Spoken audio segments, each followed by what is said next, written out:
तो प्रधानमंत्री नरेंद्र मोदी आज राजस्थान के बीकानेर से 103 अमृत भारत स्टेशन का उद्घाटन करेंगे। देश के अलग अलग राज्यों में इन स्टेशनों को नया रूप दिया गया है और ऐसे ही एक स्टेशन कर्नाटक के हुबली में है। वहीं कर्नाटक के हुबली में श्री सिद्धारूढ़ स्वामी मठ है। पूरी जानकारी दे रही है भारत एक्सप्रेस की संवाददाता कोमल शर्मा। ये रिपोर्ट देखिए। केंद्र सरकार की ओर से भारतीय रेलवे ने जहां जहां अमृत भारत स्टेशन बनाए हैं, उन राज्यों के उन स्टेशन का एक अलग इतिहास भी है। खास बात यह है, अभी हम अगर कर्नाटक के हुबली की बात करते हैं तो हुबली रेलवे स्टेशन में भी अमृत भारत रेलवे स्टेशन के तौर पर उसे परिवर्तित किया गया है। अब अगर हुबली की बात करें तो हुबली एक इतना अच्छा, कर्नाटक के अंदर इतनी अच्छी छोटी सी जगह है, लेकिन इतनी अच्छी है जहाँ न सिर्फ पर्वत है, नदियां हैं, किले हैं, स्मारक है, बल्कि बहुत से धार्मिक स्थान भी है। ऐसे में ये रेलवे स्टेशन जो है जब इतना सुंदर और इतना भव्य हो जाएगा, सुविधाओं से परिपूर्ण हो जाएगा, तो यकीनन पर्यटकों की जो है वो संख्या बढ़ेगी। लेकिन इस वक्त जहां हम खड़े हैं, हुबली का ही एक धार्मिक और आध्यात्मिक स्थल है। ये है सिद्धारूढ़ स्वामी सिद्धारूढ़ मठ। यहाँ 4 मुख्य मठ जो हैं उनमें से एक मठ है जिसके बारे में कई बार ये कह सकते हैं कि प्रधानमंत्री नरेंद्र मोदी ने भी इस मठ का जिक्र किया है। स्वामी सिद्धारूढ़ जो हैं वो एक आध्यात्मिक गुरु के तौर पर उन्हें माना जाता है। शिव का अवतार कई लोग मानते हैं। 19वीं शताब्दी का ये मठ है। पहले कुछ बात करते हैं यहाँ के जो यहाँ पर लोग आए हैं वहाँ पर दर्शनों के लिए, स्वामी सिद्धारूढ़ स्वामी के लिए। आप कहाँ के रहने वाले हैं? यहीं के? हुबली से हम, हुबली के। तो कुछ बताएंगे इस मठ के बारे में कि क्या मान्यता? अब आप क्या बोलते हो? तो पौड़ पुरुष बोलते हैं ना, ऐसा आदमी सिद्धारूढ़ ये अब क्या मांगते हैं, क्या तो पूरा इच्छा है वो देते हो। मतलब ये सिद्ध पुरुष हैं, सिद्धारूढ़ पुरुष है, सिद्धारूढ़ पुरुष है जिन्हें सिद्धि मिली। और आपको ये भी बता देते हैं कि जो स्वामी सिद्धारूढ़ स्वामी हैं, और एक कहानी प्रचलित है कि उनके पिता जो हैं उनको भगवान शिव ने दर्शन दिए थे कि आपके यहाँ शिव अवतार के रूप में जो है एक बालक होगा, और वो शिव का अवतार सिद्धारूढ़ स्वामी सिद्धारूढ़ जो स्वामी है उन्हीं का जन्म हुआ।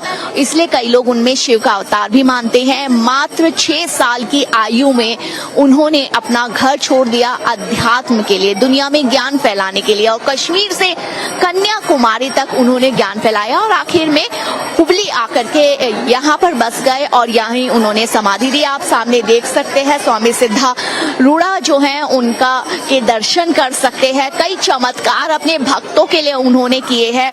आप इस मठ के 3 पार्ट है। एक ये पार्ट है जहाँ पर एक हॉल है, वहाँ पर भी स्वामी सिद्धारूढ़ बने हुए हैं और वहाँ पर लगातार ओम नमो शिवाय का जाप और भजनों का जाप चलता है। वहाँ पर एक सामने ये मुख्य मंदिर है, जो मठ में मुख्य मंदिर है। दूर दूर से लोग इधर दर्शनों के लिए आते हैं। अगर इसके अलावा आप बात करें, साथ में एक और मंदिर जो है वहाँ पर भी लगातार भजन चलता है। ये भी एक मंदिर है।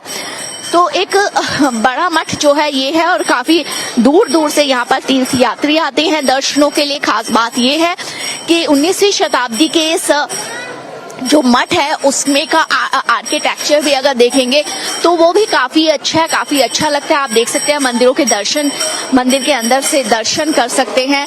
लोग यहाँ आते हैं, बैठते हैं, स्वामी सिद्धारूढ़ जो है उनका आशीर्वाद लेते हैं। अगर स्वामी सिद्धारूढ़ की आध्यात्मिक शक्तियों की या शिक्षाओं के बारे में ज्ञान की बात की जाए, बहुत सरल शिक्षा वो देते थे, लेकिन वो शिक्षा शक्तिशाली होती थी। समानता की बात करते थे, अध्यात्म की बात करते थे।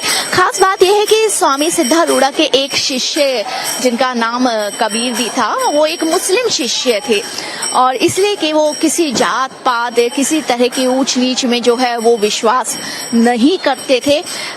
ये भी माना जाता है कि उनके कई भक्तों के लिए उन्होंने चमत्कारी जो है वो चमत्कार किए उन्होंने, और साथ में शिक्षा भी देते हैं। सामने एक छोटी सी मार्केट है, एक लोकल छोटी सी मार्केट जो है उसको भी देखा जा सकता है। लेकिन इस मठ के आने के बाद खास बात यह है, अगर आप इस मठ के परिसर में आते हैं, मठ में आते हैं, तो एक अलग अनुभव जो है वो अनुभव यहाँ पर होता है। एक अलग शांति मन को मिलती है और खास बात यह है कि एक अध्यात्म जो है उसको फील किया जा सकता है, उसको महसूस किया जाता सकता है। इसलिए जब यहाँ पर जो अमृत भारत स्टेशन बना है हुबली में, उस पर जब तीर्थ यात्री आएंगे तो न सिर्फ हुबली की संस्कृति, कर्नाटक की संस्कृति को सहेजते हुए आएंगे, उसको देखते हुए समझते हुए आएंगे, इस मठ में आएंगे और एक शांति और एक अध्यात्म का अनुभव लेकर जाएंगे। भारत एक्सप्रेस के लिए कैमरामैन पवन शर्मा के साथ कोमल शर्मा।